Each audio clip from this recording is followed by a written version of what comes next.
چرا شما سر رو انتخاب کردید؟ یه مقدار فرق نداشت این سیگنالش جدیدتر نبود؟ آنم روی اونه جدید خاصی واقعا وجود نداشت. میگم نه تز ارشد هم خب رای اصلا راجع به کگل بوده، مسابقه کگل بود و دیتام سری نبود. این به نظر من فکر کنم مثلا ایجی سر یه مقدار چیز فاصله نداره با بقیه ایجی‌ها. خب چالش دیگه ما مثلا اسپانسرمون الان گوگله و خب واسه گوگل خیلی مهمه این مسئله که حالا بیاد یه چیزی طراحی کنه که خیلی کمک کنه. فکر کنم خیلی جمعیت زیادی هم توی امریکا سر دادن و خب خیلی مسئله مهمیه و حاضره که اینقدر هزینه کنه که یه چیزی طراحی بشه که حالا واقعا در عمل داره از یه چیز میگه، یه ایجی معمولی میگه یا اینکه یه مثلا چپی وجود داره که میتونه یه جور دیگه مثلا سیگنال رو بگیره به همون روش‌های نرمال داره مثلا ایجی رو اندازه آره ایجی که کپ میذاره و ایجی ریکورد میکنه. حالا داره کپ میذاره با اسمارت فون یعنی ما یه دیتا ست داریم توی مایتی ریکورد شده که دیتا ست از اسمارت فون ریکورد شده به جایی یعنی داره هی کامرشیالایزش میکنه که بتونه اپلیکیبل بشه. یعنی چرا سر؟ چون مسئله مهمیه برای اسپانسر، چون دنبال بازارشه دیگه طرف.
سال 2016 رو سال موفقیت دیپ لرنینگ معرفی کردن از نظر تعداد پیپرهایی که پابلیش شده، تعداد کتاب‌هایی که پابلیش شده، اصلا تعدادی بوده که هر کاری می‌کردی، می‌رفتی نگاه می‌کردی، انجام شده. اول از سال 2012 شروع شد روی کامپیتیشن ایمیج نت که الکس نت معرفی شد. ببینید این خطا رو ببینید. خطا نزدیک 30% بوده. الکس نت رو که زدن به نزدیک 15% رسیدن. تا اینکه پارسال گوگل نت رو زدن که به خطای 6% رسیدن. دیتا ست اینجوری بوده که یه سری ایمیج های خیلی ریز بوده از 10 تا کلاس و خیلی مسئله چالنجینگی بوده چون کوچولو بوده، نمی‌تونستن که راحت در بیارن، خیلی واضح نبوده و خب یه ایمپروومنت خیلی شگفت‌انگیز بوده سال 2016 که گوگل نت معرفی شد. حالا فکر کنم جدیداً یه نتورک جدیدی معرفی شده که خطا رو به 3% کاهش داده.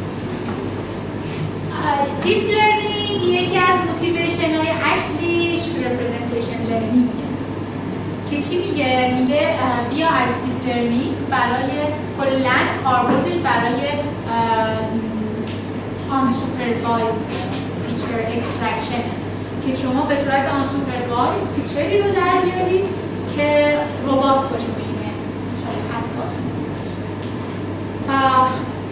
اصولا مثلا توی فرض تو سیگنال مغزی و این داستانا برای اینکه فیچرتون خیلی دیسکریمینیشنش زیاد باشه از لیبل باید استفاده کنید. ولی خب وقتی لیبل ندارید فیچر خوبی ممکنه در نیارید و ممکنه اون جدای پذیری رو خیلی خوب نبینید توی دیتا هاتون. موتیویشن اصلیش این بوده که با دیپ لرنینگ رو یک فیچر داریم و فرض کنید یه ایمیلی دارید و چرا مسئله مهمیه، چرا اینقدر بهش داره توجه میشه، چرا بهش میگن ابزار قدرتمندیه؟ چون وقتی دیتاهاتون دیتای های دایمنشنی میشه فیچر در آوردن از خودش دوباره داستانه از فیچر از دیتا های دایمنشن و دیپ لرنینگ اینو شما میگید دیپ لرنینگ برای دیتای ابسترکتی از یه ابسترکشنی از دیتا برای در میاره که میگه کل اینفورمیشن هم تو وجود داره. همین ایده‌تون مثلا ایده‌اش از مغز گرفته شده که شما یه عالمه فرض کنید ورودی دارید از بچگی تو مغزتون. مثلا فرض کنید 250 تا شاید ایمیل دیده شده از بچگی شما تا الان و مغز چیکار میکنه؟ و وقتی شما یه دیتا جدید میاد شما میگید این شبیه همونه. چیکار میکنه مغز؟ یه ابسترکشنی از اون رو تو مغزتون نگه میداره و اینو تطبیق میده با اون یکی. دیپ لرنینگ بیس اولیش از پرسپترون میاد که خود پرسپترون هست یه مدل نورونه دیگه از فکر سال 1892 معرفی شد که مثلا نورون داره چیکار میکنه. پرسپترون چی میگه؟ میگه من یه سری اینپوت دارم وزدهی میکنم از اینا سامیشن میدم به یک تابل نان لینیر و آوتپوتمو در میارم. خب سامیشن میگیره رو بیتا به ترم بایاسی اضافه میشه و نان لینیریتی داریم یه تابل. هدف پرسپترون چیه؟ من بیام تبا ورودی ها ما از حالت لینیر ببرم به یه حالت نان لینیر که دیدید چون دیتاهای عملی بیشتر نان لینیر هستن. حالت ماتریسیش اینه که شما یه فانکشنی دارید که x و به علاوه b که ترم بایاسه به این فانکشن میگن اکتیو فانکشن که همین آپر نان لینیر ما هستش. اکتیو فانکشن میتونه سیگموید باشه چون تابع غیر خطیه خطی برای غیر خطی. توابع خیلی زیادی برای اکتیو فانکشن وجود داره چند تایپی یا یه تابعی که مثلا من بیاد میشه تعریف کنم یه برش خطی باشه یه برش صفر باشه یه غیر خطیه و خیلی توابع زیادی برای اکتیو فانکشن وجود داره. حالا اینا خیلی بیشتر استفاده میشه.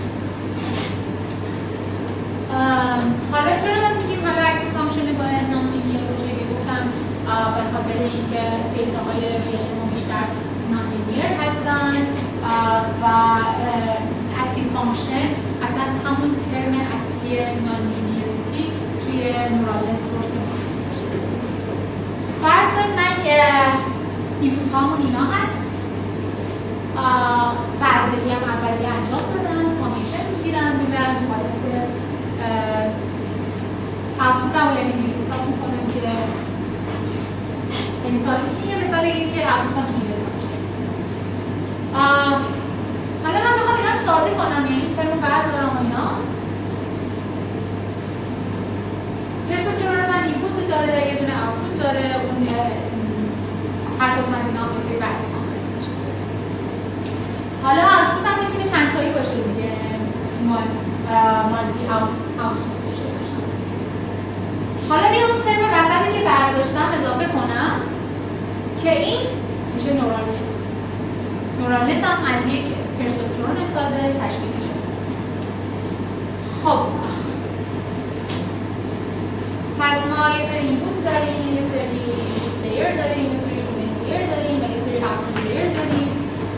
حالا دیپ لرنینگ چیه؟ دیپ لرنینگ میگه هی لایه‌های ایده تو زیاد کن. میشه شبکه دیپ لرنینگ. حالا چجوری از نورال نت استفاده میکنن؟ فرض کنید من یه مثال خیلی ساده بخوام بزنم. فرض کنید من خیلی دارم سفر میکنم. اینکه پروازم دیلی داره، دیلی نداره، کنسل میشه یا نه خیلی مسئله مهمه. دو تا پارامتر برای اینکه بفهمم پروازم دیلی داره، کنسل میشه یا نه، دو تا پارامتر مهمه. یکی دمای هواه و یکی سرعت باد. فرض کنید من نشستم تو فرودگاه و میبینم و منتظرم که ببینم حالا پروازم و میدونم دمای هوا منفی 20 و سرعت بادم 45.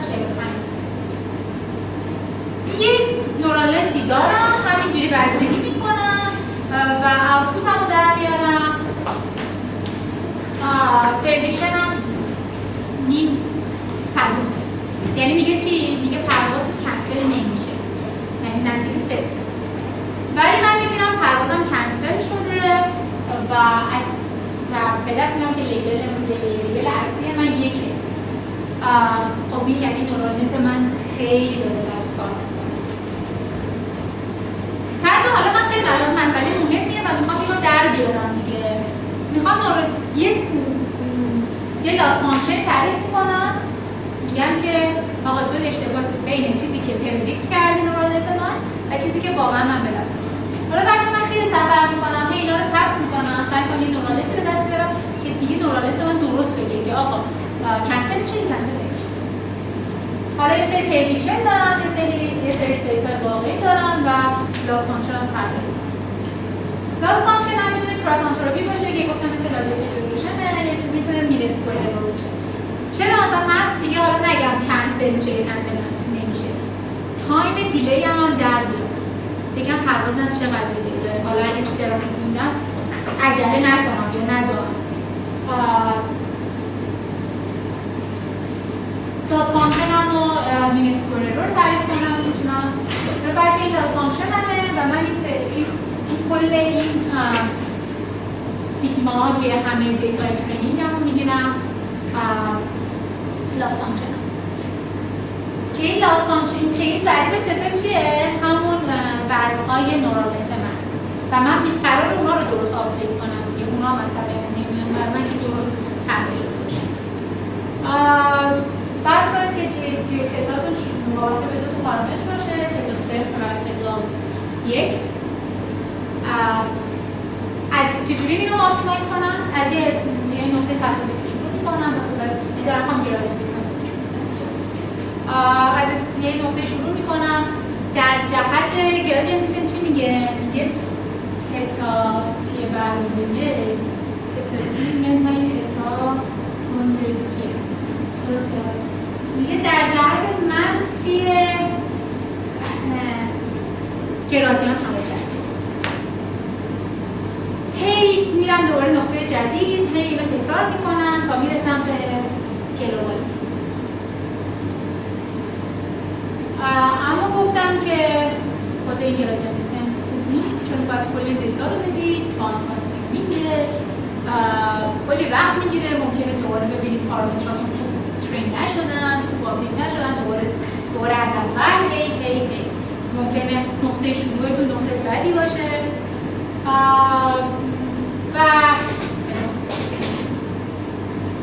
و استوکاستیک گرادیانت دیسنت معرفی کردیم. مثلا به جای اینکه کل دیتا رو بدید یه مینی بچی از دیتا در نظر بگیرید و بدید به گرادیانت دیسنت. حالا یه مسئله که وجود داره تو دیپ لرنینگ پروپاگیشنه که چی میگه؟ میگه فرض کن شما یه نورالنت رو ساده در نظر بگیرید، یه دونه اینپوت دارید، یه دونه میدل لیبل دارید و یه دونه آوتپوت دارید و 2 تا پارامتر اینجا وجود داره دیگه، W1 و W2 و من میخوام W2 رو حالا به دست بیارم. برای اینکه W2 رو به دست بیارم باید گرادیان رو به دست بیارم، یعنی این میشه این W2 تی به علاوه 1 W2 منهای اتا روند جی تتا به روند W که این حالا خودش وابسته به W این تتای من یعنی مثلا. خب برای اینکه اینو حساب کنیم چین رول باید بزنیم، یعنی یه جی تتا به اول جی تتا به O0 بستگی داره و بعد به O0 به W2 بعد در روند O0 به روند W2 میشه. حالا فرض کنید بخوام W1 رو به دست بیارم، دوباره چین رول باید بزنم که روند جی تتا به روند O0 H0 و H0 به H0 یعنی که به میگن بک پروپاگیشن هی با چین رول برمیگردی به هم. حالا داستان چیه؟ ممکنه تابع لاس فانکشن شما تابع خیلی خوشگلی نباشن و خیلی هی قله داشته باشه، هی دره داشته باشه و اینا. و خب اینکه شما تو گلوبال بتونید به گلوبال مین برسید و تو لوکال مین گیر نکنید مسئله مهمی. آپدیت رول گردن دیسن این شکلیه. حالا این مسئله الان دارم میخوام بگم که چه مسائلی توی ترین کردن نورال نت توی وقتی میخواد ترینش بود خیلی مسائل مهم میشه. یکی همین اتاه که بهش میگن learning rate. دو تا انتخاب دارید برای اتاه. اینه که اونو کوچولو انتخاب کنید. وقتی کوچولو انتخاب کنید این اولا که خیلی کوچولو میاد پایین، خیلی تایم زیادی میبره و اینکه ممکنه برسه اینجا بگه ها من مینیمم پیدا کردم در حالی که اون لوکال مینه که لوکال مین نیست و میتونه مثلا یک لرنینگ ریت زیادی در نظر بگیرید که این اوورشوتینگ خواهد داشت دیگه هی از این ور جامپ کنه به اون ور، از این ور جامپ کنه به اون ور و درست لوکال مین رو براتون بگیرید. چیکار کنیم برای اینکه این لرنینگ ریت رو درست تخمین بزنیم؟ اینه که یه تخمین اولیه، یه درست تخمین بزنیم. فقط یه گست اولیه بزنیم و سعی کنیم هی ترای کنیم، هی سعی خطا کنیم ببینیم لرنینگ ریت خوبمون چیه. اما خیلی وقت داره دیگه. کار باهوشانه تر چیه؟ من میام ادپتیو اینو تغییر بدم. هی ببینم دیتام چجوریه و هی اینو آپدیت کنم. ادپتیو اینو تغییر بدم. ببینم اگه لاس فانکشنم درست طراحی شد، آپدیت اگه درست طراحی نشد ببینم آپدیتش کنم و الی آخر.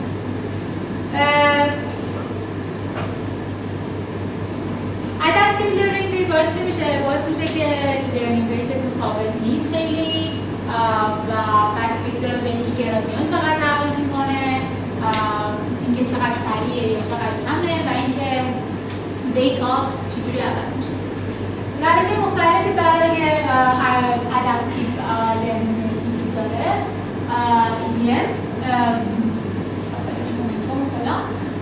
این روش پیپرها نشون داده شده حد دلتا که خیلی از همه سریع‌تر به گلوبال میرسه و گیرم نمی‌کنه، یعنی داستانه گیر کردن تو لوکال مین و اینا هم نداره. این هم که مینی بچه و تو عمل حتما باید مینی بچه در نظر بگیریم کل مینی بچه از دیتا پرزنتیشن. حالا هی تاکید میکنم من رو مینی بچ. چرا؟ چون میگم خیلی مسئله مهمیه، چون اولا یه تخمین درستی از گرادیان شما میده و هم اینکه لرنینگ ریت زمان لرنینگ اون نورالنتتون خیلی سریع‌تر میشه وقتی مینی بچ در نظر بگیرید، چون پارامتراتون هی داره آپدیت میشه و شما سریع‌تر میفهمید که چه وزن‌هایی برای نورالنتتون مناسبه.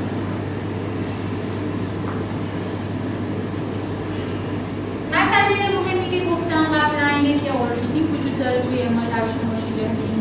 حالا اینه که ما چجوری تو نورال نتمون از اورفیتینگ جلوگیری کنیم. تکنیکاش بهش میگن ریگولاریزیشن تکنیکس. روش مختلفی داره. روش اولش دراپ اوته.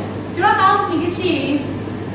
میگه تو این شبکه رو میخوای ترین کنی، یه سری وزن اولی میگه بیا بعضی از این نوداتو بردار بندازشون بیرون، یعنی از این نودا استفاده نکن، دراپ اوت چند تا رو بردار، هی رو ریپیت کن، فقط هم چیزهای ثابتی رو برندار، هی مدل همون کراس ولیدیشن که گفتم، هی نوداتو عوض کن. ببین این کلا ایدهش اینه که تو روی یه نود خیلی وابسته یه نود نباش، فکر نکن که این نود حالا وحی اومده که این نوده حتما نود خوبیه و انسکوتایی که بدید خوبه.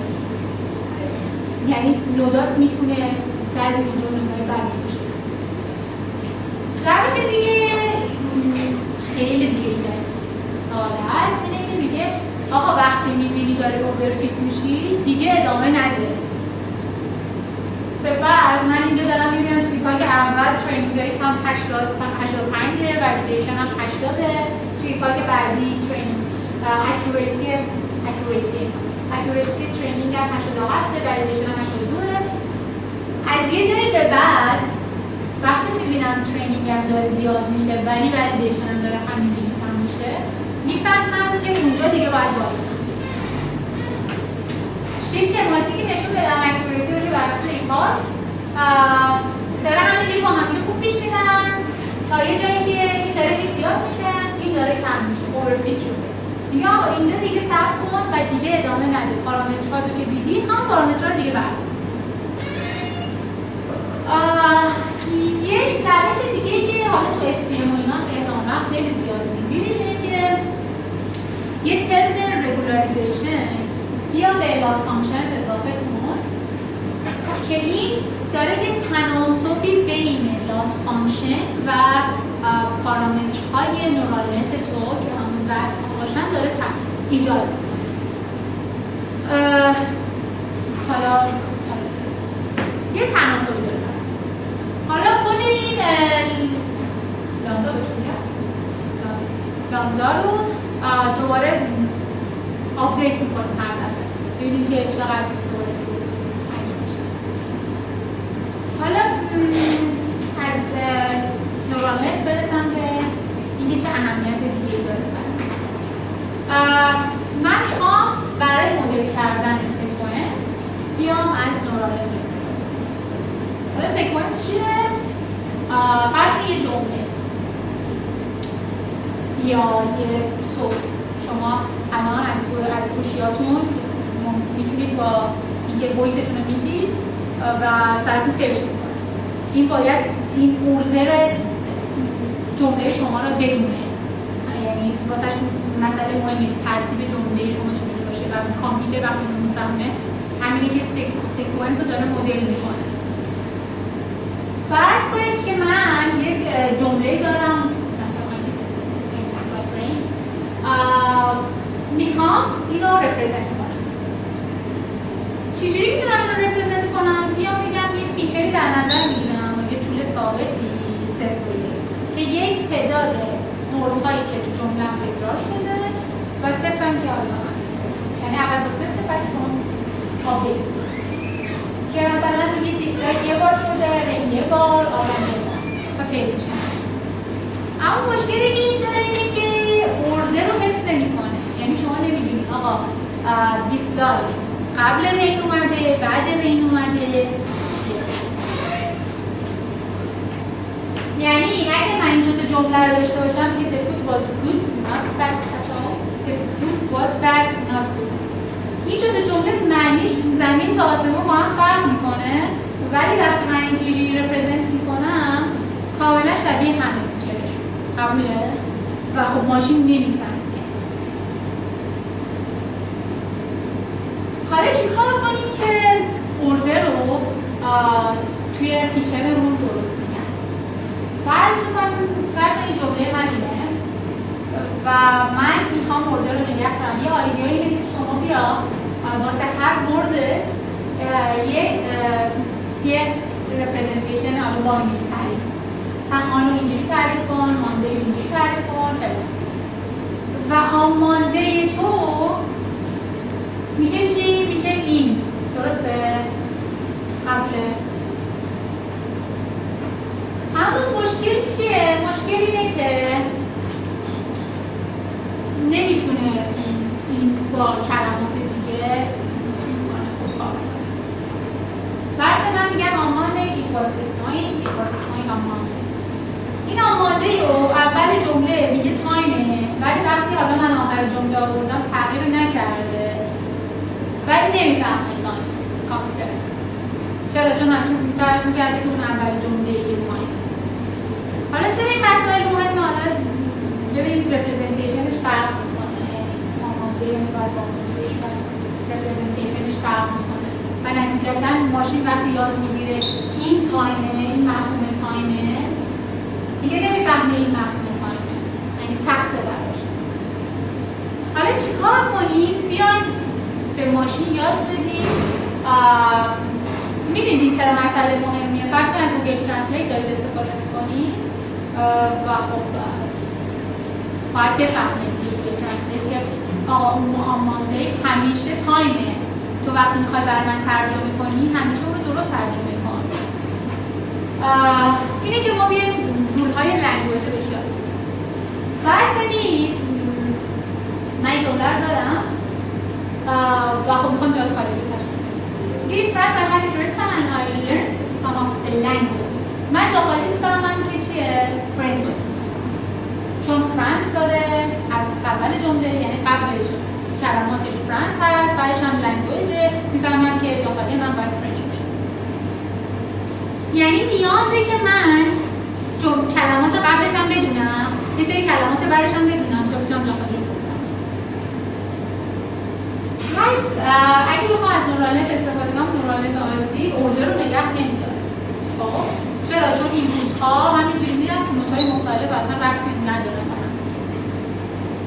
میگه RNN معرفی شد که کارت نورالنت که هدفش چی بوده؟ هدفش اینه که حالا مثلا تو این مثال فرض کنید جمله اینه که اوردر رو نگه داره، در بین سیکونس های مختلف پارامترها رو شیر کنه. همون آمانده‌ای که گفتم اینه که باید شیر بشه پارامترها، همیشه بفهمه که اون آمانده تایم رو داره تعیین میکنه. و اینکه لانگ ترم وابستگی لانگ ترم هم براتون نگه داره، مثلا جمله این فرانس نمیدونم چی تو بتونی بفهمی که اصلا دیپندنسی بین لنگویج و فرانس رو باید بفهمی. یه نورالنت دارم، گفتم نورالنت همینجوری نوت‌ها داره میره. مسئله که این بمونه اینه که این اوردر رو چجوری نگه داره و شیر کنه پارامتر رو به این هیدن لیرها ربط بده. یه ذره کلاس بشون به هیدن لیرها. یه هیدن لیر من باید چیکار کنه؟ باید اینفورمیشن از استیت‌های قبلی رو هم نگه داره جلوش. قبل پس وقتی یه ورودی، حالا من همون مثال جمله که بازش کنیم، وقتی ایت میاد یه استیت قبلی، یه اوتپوت خروجی قبلی هم برای من نگه داره که حالا مثلا این کلمه دیگه بوده و خروجی من اگه فرض کنید اکتیو فانکشن هم تایمین باشه میشه WXSF علاوه یه ضریبی که اوردر از اوتپوت قبلیه.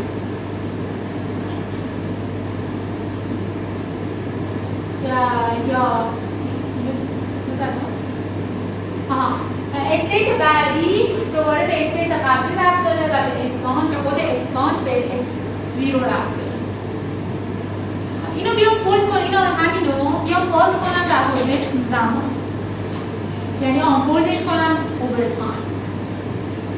x0 رو میدم، s0 رو میگیرم که هیچ قبلی ربط نداره. x1 رو میدم، خروجی S1 رو میگیرم، اما S1 یه اوتپوت دیگه ای هم داره به اون اکتیو فانکشن که S0 و همینجوری میرم جلو. حالا مسئله اینه که گفتم پارامترها باید شیر بشن، اینه که اینجا دارن شیر بشن. اینجا W و U همیشه ثابتن در تایم من، یعنی همیشه اینو من تشخیص میدم. همینجوری پیش میره تا SN که SN داره میگه که اینفورمیشن رو از همه استفای قبلی داره نگه می‌داره. یه مثالش اینه که من بعضی از شرکت‌ها براشون مهمه که مثلا توییت که میشه بفهمن که آقا چه مثلا این توییت‌ها برای ما بده، ما بریم مثلا اینا رو دیسکت کنیم سریع‌تر بفهمیم که چه توییت‌های بدیه برای ما. فرض کنید بریتیش ایرویز داره این جمله رو می‌بینه و خب میفهمه که این جمله منفیه و حالا این جمله مثبته. میگه don't lie with British Airways, they cannot keep track of your luggage. کلمات مهمی که تو اونجا چی بودن؟ میگه don't fly like، یعنی یه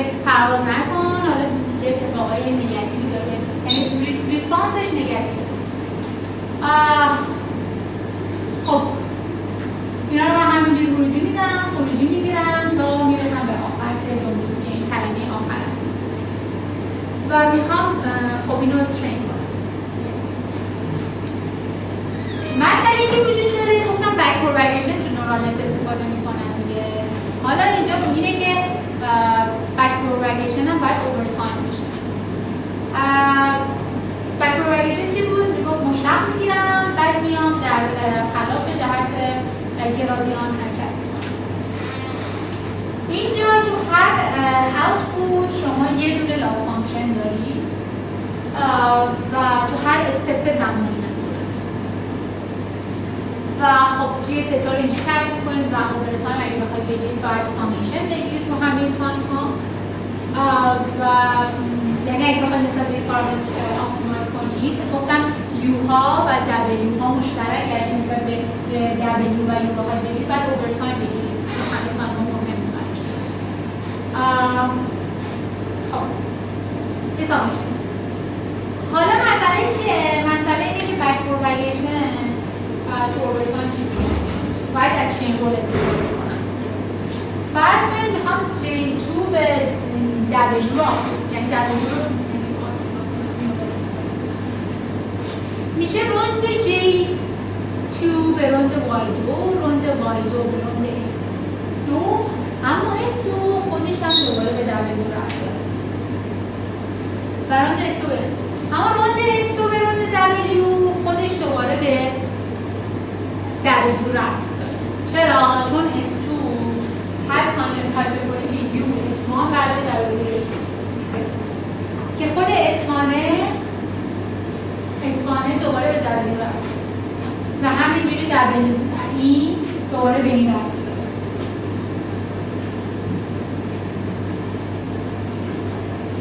روند S2 به روند W علاوه روند S2 به S1 روند S1 به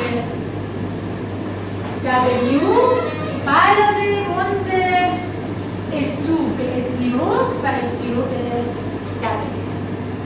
چه رول هم یعنی این شکلی اگه بخوام اینو بنویسم یعنی سامیشن باید بگیرم که از 0 تا 2 و اینو طبیعه رسم کارا اگه در تایم تی بخوام بنویسیم شده باشه. مسئله که وجود داره چه مسئله‌ایه؟ مسئله اینه که مثلا اگه فرض کنید این باشه تایم اینو این تابع ضرب یه عالمه گرادیان قبول داریم. این خب حالا چرا این مسئله مهمه؟ حالا دیگه باید اینا رو تو هم دیگه ضرب کنید.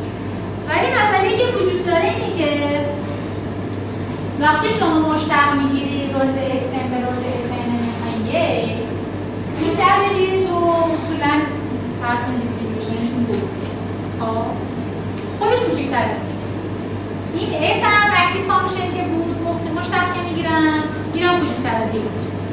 حالا شما داری یه عالمه چیز کوچیک رو تو هم دیگه ضرب دوباره داره کوچیک میشه و نتیجتا این خیلی تایم میبره چون گرادیانت کوچیکه دیگه اون گرادیان رو داره حساب میکنه و هی خیلی طول میکشه تا گرادیانت رو به گلوبال مین برسه. چیکار کنی؟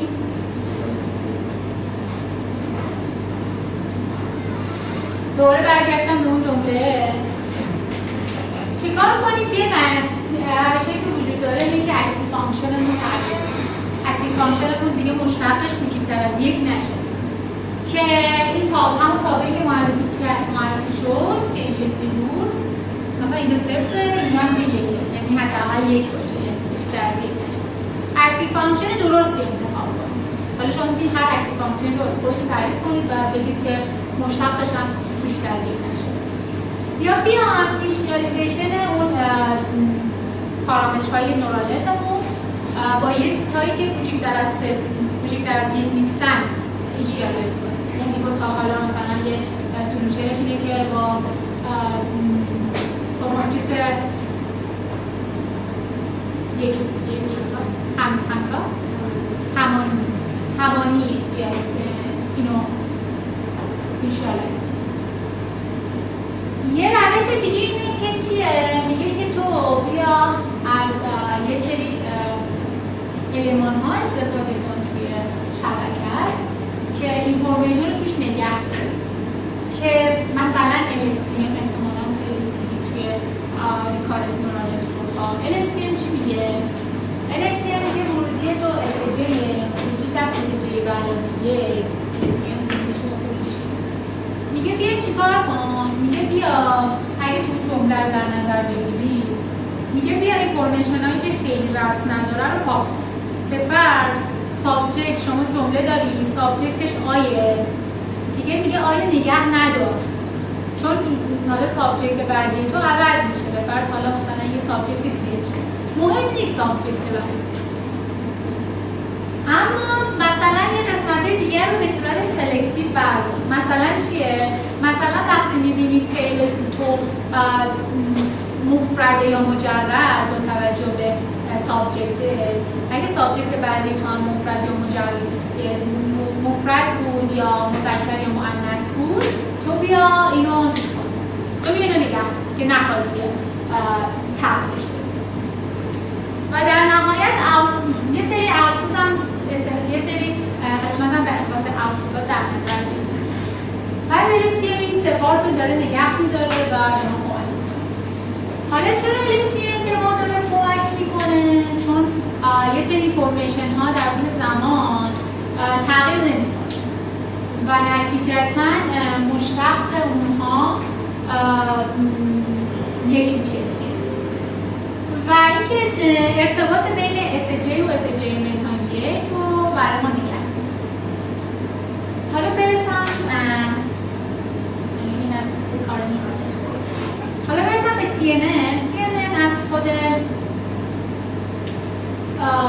ویژوال کورتکس برداشته شده تو مغز آدم دیده به نورولیسا گفته شده که وقتی آدم یک تصویر رو می‌بینه اول میره تو لیر B1 بعد میره تو B2 بعد میره توی B4 و همینجوری میره تا شما میفهمید که این تصویری که دیدی حالا تصویر خونه است.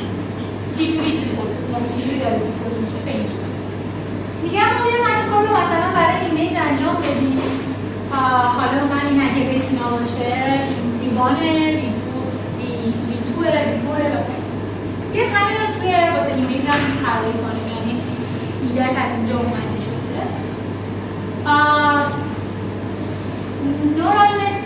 نورال نتورکی اینه که وکتوره بودیماش خب و فولی کانکتد. اگه بخواید برای ایمیج استفاده کنید و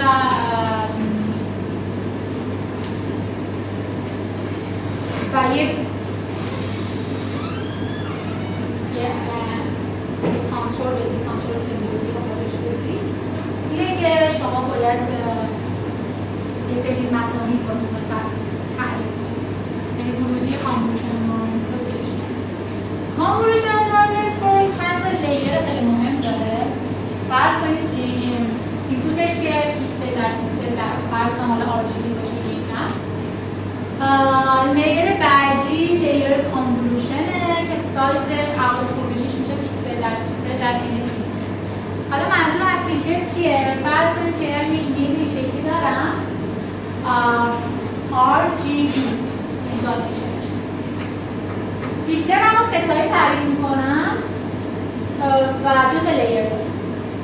آوتپوت هم میشه سایز این فیلتر. کانولوشن هم چجوریه؟ هم کانولوشن واقعا هم کانولوشن ریاضیه که میگفتیم اگه من UAT داشته باشم UAT داشته باشم ST من میشه UAT مثلا UL A B A T کام این حالت سایین تقریب من حساب میشه من اینو حساب کنم کانولوشن حساب اسمش هم کانولوشن هی اینو ریپیت میکنیم برای قسمت مختلف و به دست آوتپوتمون به دست برگردم به همون یه لیر داره که لیر رگولاریزیشنه که همون تابع فرض این تابع رو در نظر بگیرم ماکسیموم بین بین 0 و x در نظر بگیر و همون شد. یه لایه پولینگ در نظر میگیرم که سعی کنم تولید سامپل کنم نمونه هامو که مثلا نمونه های خوب رو بردارم یا حجم ترینینگ هم یا تایم ترینینگ هم کم کنم و لیر آخر که لیر فیلم کانکتد. یه چیزی بگم که این که لیرها میان و فلان یکی که لیر داره این تاریزه آوتپوت قبل لیر آوتپوت شما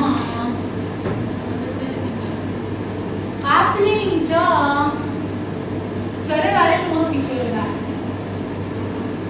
خب یعنی شما میتونید اینو به عنوان کلاسیفایر استفاده نکنید، میتونید برای فیچر اکسترکشن استفاده کنید که این لیر رو بندازید دور و از اینجا فیچر رو بگیرید.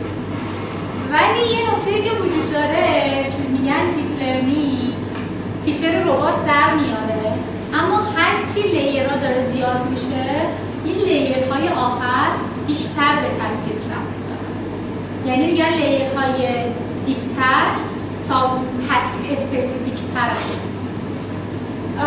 و میگه از یه جایی ببر که حالا خیلی هم حالا دیپ نباشه و به تسکیت ربط نداشته باشه و نتیجتا تو یه فیچری در بیاری که روباست باشه. خب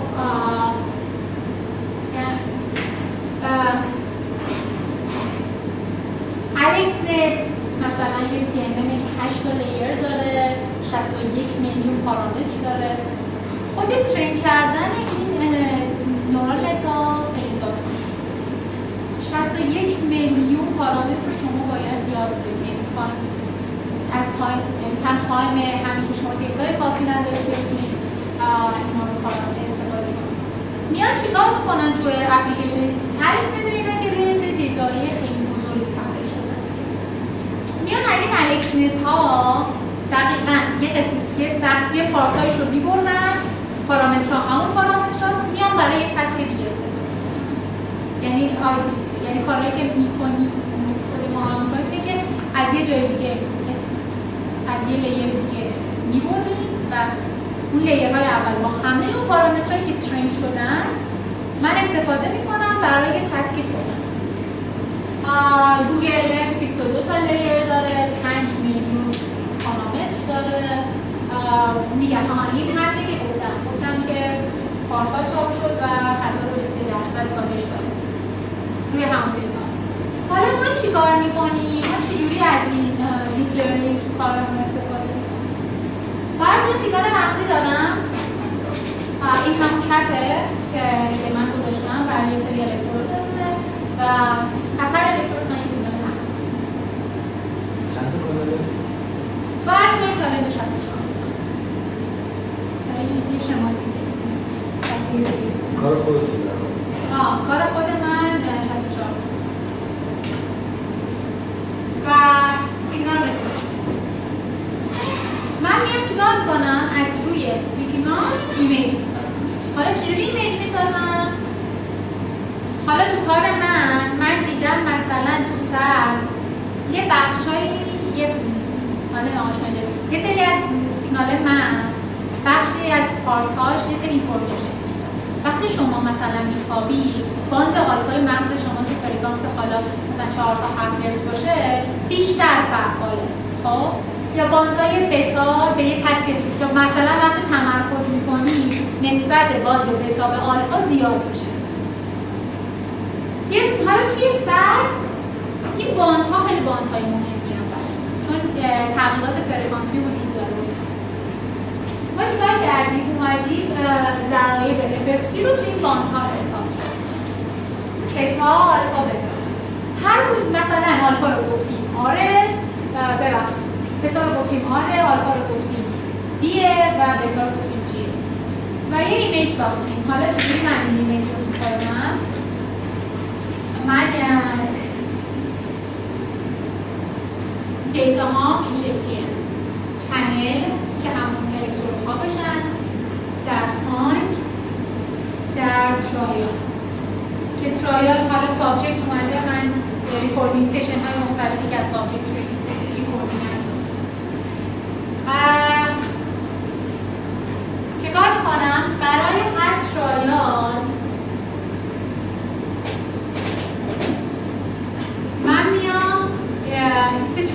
در تایم دارم دیگه. میام از این حالا از تایمش افکتی میگیرم و از این ایمیج میسازم. قبوله؟ و هی برای ترایال مختلف این ایمیج‌ها رو میذارم کنار هم. برای آلفا همینطور، برای بتا همینطور. بعد اینا رو میندازم رو هم دیگه. یه ایمیج RGB میسازم. اینو میدم حالا به همون AlexNet یا میدم به گوگل نت و ازش فیچر در میارم. بعد خب مسئله تمپورال برای من مسئله مهمیه دیگه. تایم بعد اون دوباره چیز میزنم ریکارنت نورال نتورک میزنم که بتونم سیکونس هم بوده و بعد پردیکشن هم انجام. یعنی آیدیایی که توی یعنی حالا خیلی کارهای دیگه مختلف مثلا میشه اصلا به ایمیج تبدیل نکردم یه ریکارنت نورال نتورک زد و فیچر در آورد یا پردیکشن انجام داد. کاری که ما کردیم این بود که مثلا اول خواستیم با CNN انجام بدیم، بعد حالا بعد CNN هم تو شما یه فیچر در بیارید، حالا دوباره اینفورمیشن تمپورال رو بخواید مدل کنید میشه یک سری کار دیگه هم انجام بدید. ببخشید درش تبدیل اسپیکتروگرام که داده FFT ببخشید برای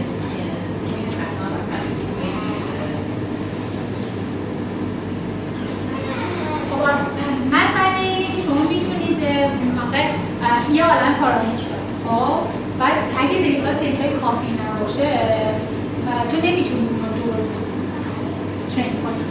باید از من چرا بیام تبدیل به ایمیج میکنم؟ چون میخوام از گوگل نت استفاده کنم که گوگل نت روی ایمیج طراحی شده. من باید یه سری پارامتر یه سری ورودی بهش بدم که شبیه ایمیج باشن واقعا. بعد از روی همین کانال ها میشه به ایمیج رسید از همین ضربه همه خود سیگنال باشه ضربه الان شما یه ضرب سومی نداشتید ضرب نیست منظور دایمنشن من مطمئن شدم همین از بینی که به ضرایب آلفا و بتا میرسید بله بعد میذارم کنار هم دیگه ایمیج تشکیل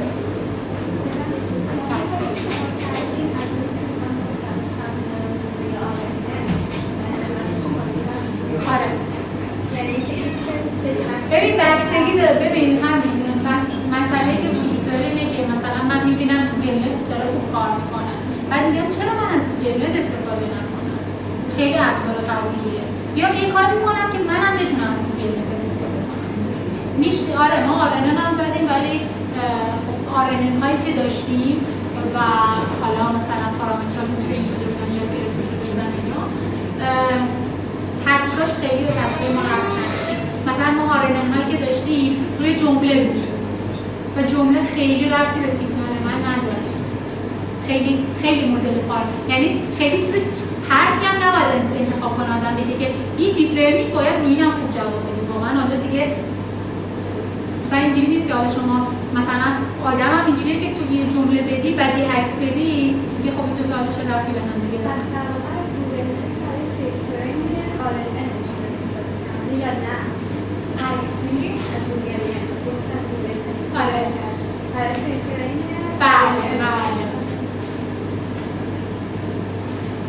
این از این خب همین دیگه الان سمبلات رو وقتی که تبدیل کردیم به تصویر بعد گفتید که ما سابجکت داشتیم بعد هر سابجکتی یه دایمنشنی به چنین شکلی داره بله بعد روی ترایال ها اومدیم حالا افکتی زدیم یعنی الان تصویرتون به چه شکله؟ ابعاد ورودی سیستمتون به چه شکله؟ یعنی وقتی که به تصویر تبدیل کردید تصویر RGBه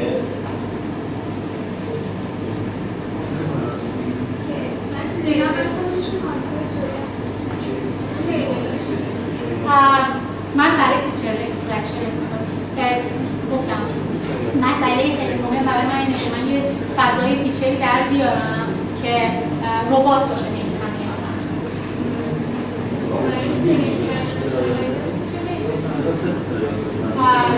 داشتم یه سری دیتا ترینینگ دارم و از اونها استفاده میکنم که رپرزنتیشن مورد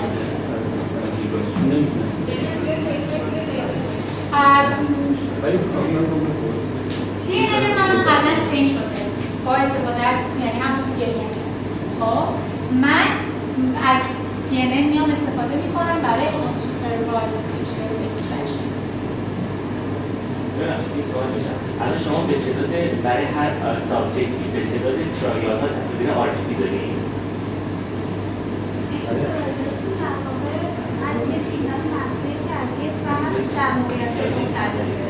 هر سشن حالا هر چی مختلف اصلا شما یه سشن داری میای سیگنال تو ایپاک بندی میکنی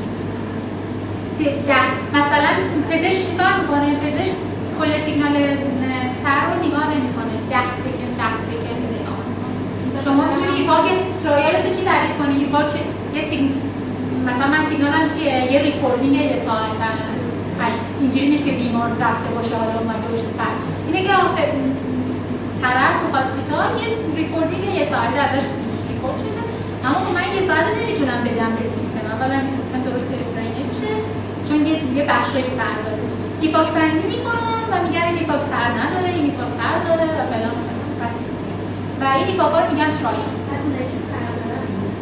نه همه مثلا تعداد کل تصاویری که ساختید چند تا شده؟ بستگی دوره به ایپاک نداره دیتا سیتتون وقتی که اومدید تبدیل کردید دیتا سیتتون که اومدید تبدیل کردید و به تصویر RGB ساختیم براش کل تصاویرتون چند تا شد؟ زیاد برده میتونید 64 تا کانال و تقریبا تعداد سیگنال نه بستگی به تعداد ترایال هم داره بستگی به تایم ریکورد واقعا دیتا ها مثلا ریکوردینگ هاش متفاوت هستن بوده بعضیش این ساعته بوده بعضیش 20 دقیقه‌ای بوده بعضیا مریض حالش بد شده قطع کردن فرض کنید 20 دقیقه ریکوردینگ دارید به 10 سکند تقسیمش کنید چقدر میشه؟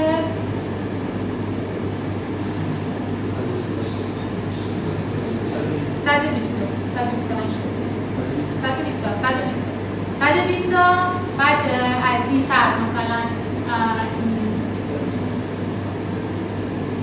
فرض کنیم 100 تا ریکوردینگ دارید میشه چقدر؟ 1200 تا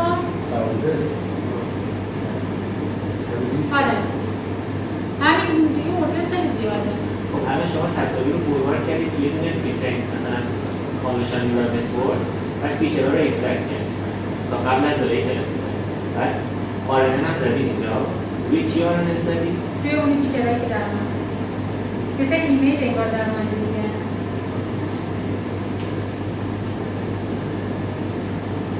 زمانتون میخوام ببینم دقیقا چیه این RNN ریکارنسی که ایجاد میکنید توی RNN بر اساس چیه؟ بر اساس ببین من فرض میکنم که تو تو CNN من میفهمی که اینا سیکونس تایمیه خیلی چیزای مختلف امتحان کردم و حالا شاید هیچ بک‌گراند علمی نشه واسش ارائه کرد که حالا چرا این داره کار میکنه ولی داریم میبینیم که آقا چیزی که حالا CNN استخراج میکنه جدا از این تایم هم نیست یعنی توش حالا ما تبدیل کردیم به ایمیج به CNN داریم میگیم ایمیجه ولی خودمون که میدونیم تایم بوده دیگه سیکونس تایمی بوده ولی خب یعنی توش هستش همچنان یه چیز پرتی هم بهمون میگیم الان فرض کنید که شما یه تصویر رو دارید به یه دونه ما الان به ازای هر سابجکت یه سیکونسی از تصاویر داریم درسته؟ این سیکونس تصاویر رو میدیم بدون یه دونه در واقع فیچر CNN بعد یه سیکونسی از فیچرها به دست میاد حالا شما روی این سیکونس فیچرها می‌کار می‌کنید ببخشید سیگنال رو پردازش می‌کنیم برای کار محصولات آها این مسئله خیلی مسئله مهمیه مثلا نویزها خیلی با هم دیگه فرق می‌کنن نویز آدم‌های مختلف فرق میشه یه کاری کرد که نویزم با CNN مدل کرد حالا اگه داده پیش پردازش داشته باشید آره خب پیش پردازش داشته باشید خیلی راحته کاری نمی‌خواد کنید نه میگه اگه دیتا خود نویزی بود داستان داره ممکنه که درست کار نکنه آره و خب یه کاری که دارن میکنن اینه که نویزم تو این وسط‌ها مدل میکنن و هی داره مدل نویز آپدیت میشه، ادپتیو دارن نویز رو مدل میکنن. شما الان سه تا ضریب آلفا و بتا، چرا سه تا ضریب؟ خواستم مارجینی بسازم. یعنی اینکه شما آلفا و بتا قرار گرفتید میتونید دو باند دیگه معلوم کنید. آره من میگم گفتم اینا تو سر برنامه تو سر چون این باند بعضی مهمه یعنی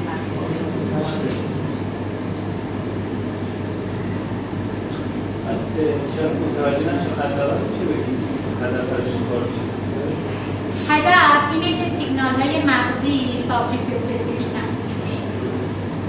هدف اینه که وقتی یه سابجکت جدید وارد سیستم من میشه من بتونم فیچری در بیارم بدون اینکه لیبل داشته باشم و فیچرم روباست باشم. نه ببینید این سیگنال کاملا یه سرعی هست. آره تصمیم اینه که بگم که باینری کلاسیفیکیشن سیجر مثلا سوال ببینید سیگنال سرعی وقتی که سرعی میشه مگه از ظاهرش معلوم نیست سرعی شده بود؟ نه بعضیش نه بستگی به مدل سرعی با آشون ممکنه اصلا ممکنه اسپایک باشه بعد خود سر نباشه. مثلا بعضی سرها اینه که خیلی تابلوه خوب معلومه ولی بعضی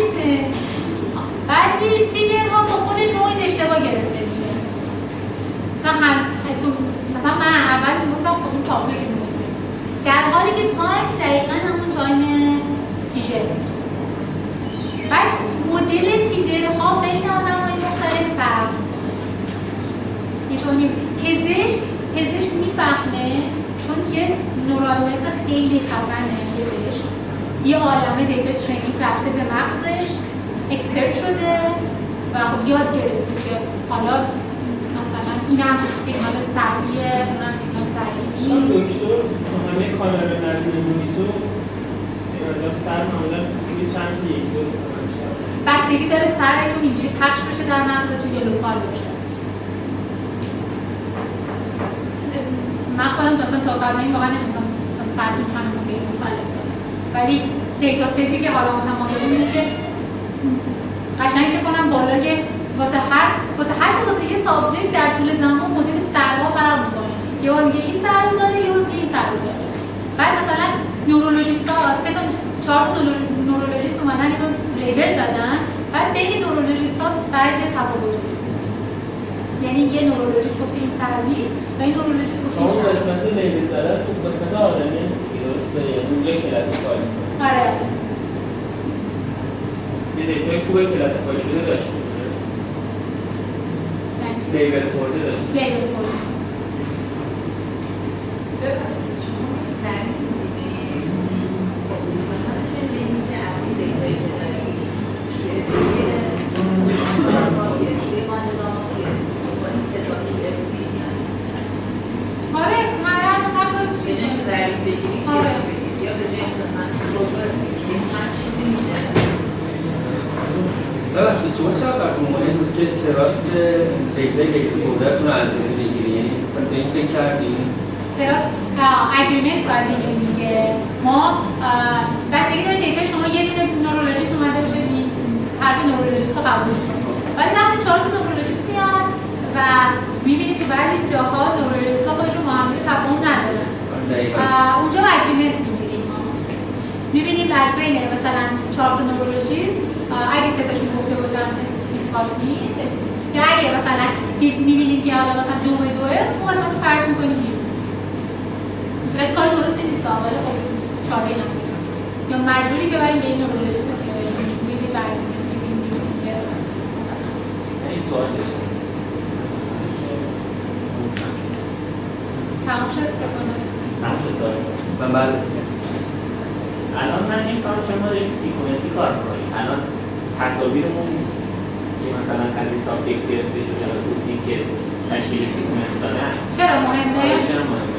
چون مگه هر تصویر نمیتونه منجر به تولید در واقع یعنی بر اساس یه تصویر ببین تا اگه بخواد پردیکشن انجام بدی پردیکشن سیجر انجام بدی تایم قبل سیجر و بعد سیجر گاهن بعد از یعنی قبل سیژه مثلا دیدید میگن مهمه دیگه. بله مثلا دیدید مثلا زلزله که میاد تیرونا مثلا 2 دقیقه قبلش میفهمن و این سری کارا برای خودشون انجام میدن.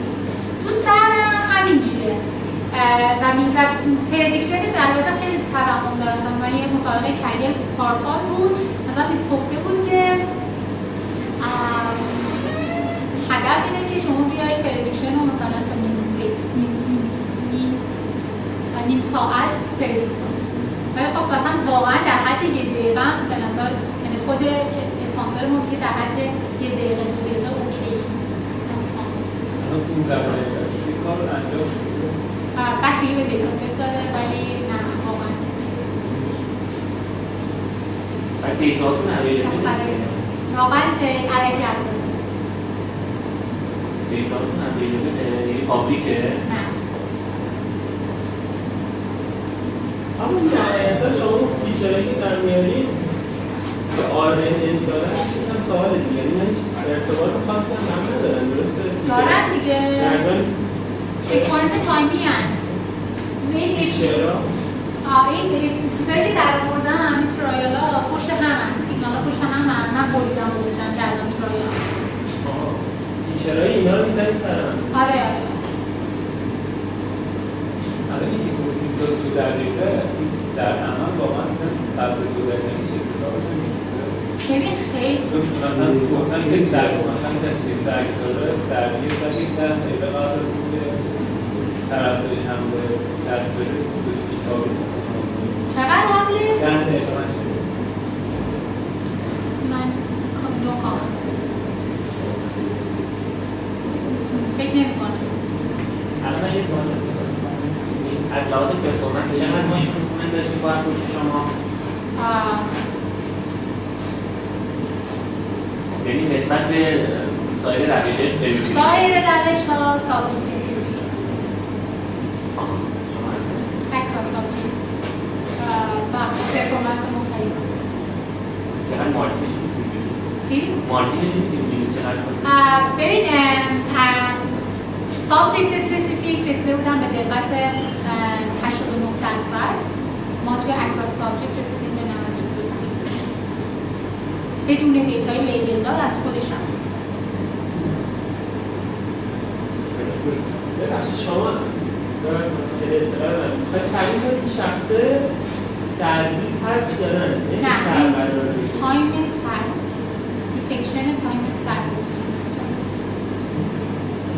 as soon as possible میخوایم دیتکت کنیم تایم سرد کی هستش. یعنی کسی که ازشش دیتا میگیره تا سر میگیره نهایتا سر داره بله. ما قراره دیتکت کنیم تایم سر رو و as soon as possible اگه به دارو نیاز داره بهش دارو بدیم، اگه یا اگه به مراقبت‌های ویژه وجود داره مثلا فرض کنید طرف سر داره تو خونه‌شه یه دستگاهی طراحی بشه که وقتی سر رخ داد خیلی سریع آلارم بزنه و از هاسپیتال بیان خونه‌اش بهش کمک کنه.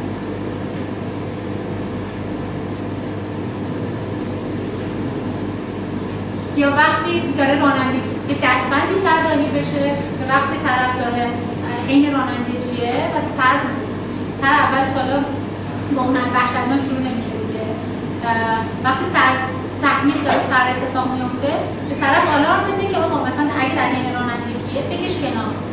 شما اون زمانه کار نکردم روی فقط میگیره یا نمیگیره؟ نه دیتکشن تایم سیجری میکنم. یعنی زمان میدیم یه دقیقه بعد طرف مثلا نه پردیکشن نیست دیتکشنه دیتکت میکنه. یعنی تو لحظه میگیم که الان آره سیجر داره یا نه پردیکت نمیکنه. گول پردیکشنه گول ما پردیکشنه ولی پردیکشن خیلی کار سخته. دارم میگم کدیل پارسال مسابقه داشت و جایزش فکر کنم نزدیک 50,000 تا بود. پردیکشن سر بود و اینکه این آدم ها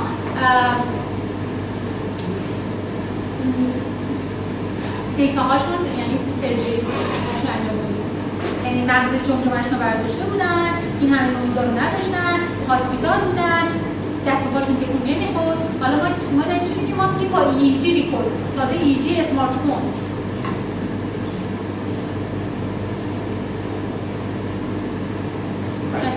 میشه یه ذره در مورد شبکه RNN هم صحبت بکنید که کلا چه آرکیتکچری استفاده کردید؟ نه نمیتونم.